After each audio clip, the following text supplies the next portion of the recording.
Welcome to LandCaster Tackle, rigging for float fishing. I'm going to talk about some of the tackle that I use, and I'll show up close how to tie all these things on. I'm going to use a 10.5-foot rod. This is a medium light action rod. I prefer a much longer rod fishing off the rocks, a 16 to 20-foot rod. I learned float fishing from an older Chinese guy, and he used stem floats and extremely long rods. And I was kind of reluctant at first, but once I started using them, I noticed the benefits. You don't have to get close to the edge of the water. You can lead your fish away from the rock ledge, things like that. It makes casting a lot easier because you have a lot more whippiness to your rods. But I'm using 10.5-foot, some medium action. It's a little bit stiffer than I like, but I can't find a 2 or 3 piece rod in that length. So that's what I'm using. And I prefer the floats with a single attachment.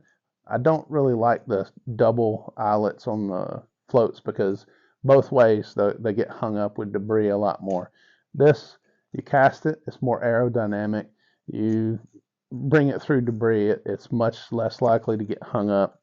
And these have a little thing on the end of it so you can put a fluorescent tube on it so you can see it at night if you want to fish for garfish or whatever.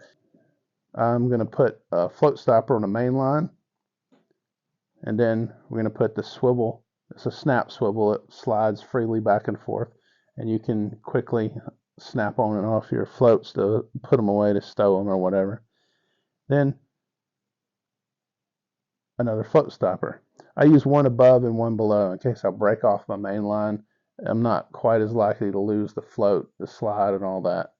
So it can save you some trouble later. Then I like to use size 0 or number 1, sometimes even a number 2, depending on what size floats I'm using on the main line. And then at the bottom of that, I use a bead, so it helps protect the knot from the weights sliding back and forth of what little bit they do. And then at the end of the main line, I use a snap swivel. This makes putting on my leader quick and easy, and you can stow it, clip it on the stand for the eye. This makes everything a little bit easier, and easy is good.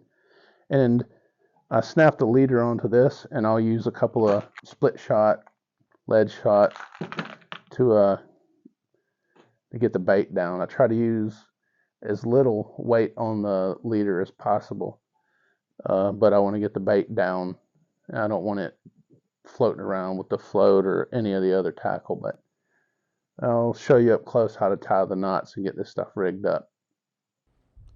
First, we're going to put on a float stopper, and this is how you adjust the depth of your fishing rig. So if you want to fish deeper, move it up. Then we're going to put a slide on. This is what you attach your float to, and it's going to move up and down freely. And then we're going to put another float stopper on, and this helps if you break off, you don't lose your float, and you can keep your float from hitting your weights. I use some ball sinkers to balance out my float, so just the stem is above the water. And you can use split shot, it doesn't really matter. But when I use ball sinkers, I like to put on a bead so it doesn't hit the knot and weaken my line. You don't have to use that if you don't want to, but I like that little bit of extra safety. And below this, I'm going to put a snap swivel on so that I can attach my leaders quickly and easily. If I want to, say, fish for garfish or something like that, I can just swap out to a different leader, different hook size, whatever. And it just makes it easy. I make a loop, stick it through the eye, and then make a square knot. You just loop it back around itself and through.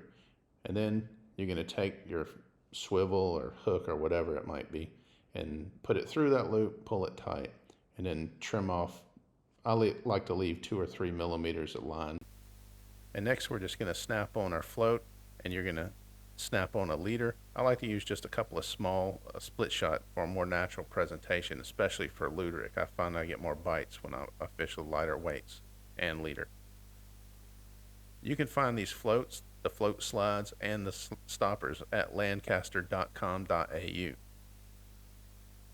Be sure to like and subscribe to the channel because we're going to do more videos. The next video is going to be green peas because I've been getting a lot of requests to do a video for this, so stay tuned.